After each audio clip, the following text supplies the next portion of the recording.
Hey everybody, just thought I'd give my quick thoughts here on WandaVision Episode 3, which just came out today on Disney+. And just as a warning, there will be full spoilers for this, so if you don't want to know what happens in the episode, do not watch this. Full spoilers. Yeah, this episode was great. This really kicked it into the next level. I almost kind of wish it had been released with the original two that came out last week. But so in this episode, first of all, it started off doing something expected. So the episode's in color now. That's actually the title of the episode, In Color. And we've moved forward a decade. So now we're in the 60s. There's a great little opening montage, again, done by Robert Lopez and his wife. It has very much like a Brady Bunch style feel. You've got these nice little kind of squared off and hexagonal little frames of the characters, and so it's really neat that we're getting different themes, and I guess presumably moving forward we'll get to see one in the 70s, 80s. We'll see how far it goes. So in this episode, Wanda's pregnant, which she finds out at the last episode, and within the entire episode she quickly has these twins, and shenanigans ensue. Like, as she's feeling bad, her magic kind of starts going haywire and making everything crazy. But there's this really great peeling back of the layers aspect to this episode that you can tell things really start to unravel. There's this really great moment where, Vision kind of clues into something's not quite right here.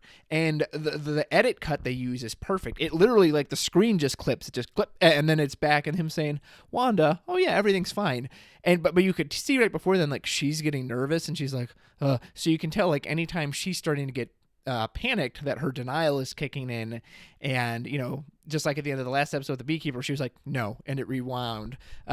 You can definitely, I'm very much of the firm belief now that she's got to be causing this, at least to a heavy degree. Yeah.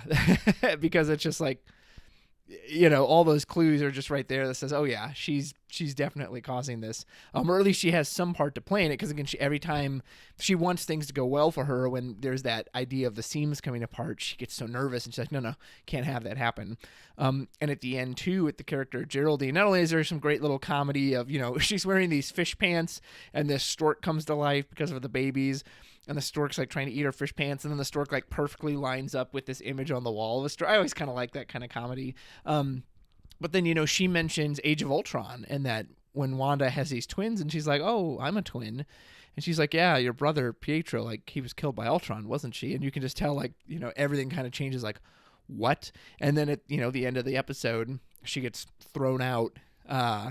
She gets completely thrown out of the town, basically, and you can see there's this fenced-in area, and all these people show up in vehicles. I'm not sure if that's going to be Hydra or S.H.I.E.L.D. or someone else entirely, but really good episode. Again, the 30-minute pacing is really nice, just fires, and I'm definitely very excited to see where it goes. So I'm like, ooh, yeah, this one really, really good job, and just had me chomping at the bit, oh man, it got that hook into me of I want to see what happens next. So really good, thumbs up, I'm excited.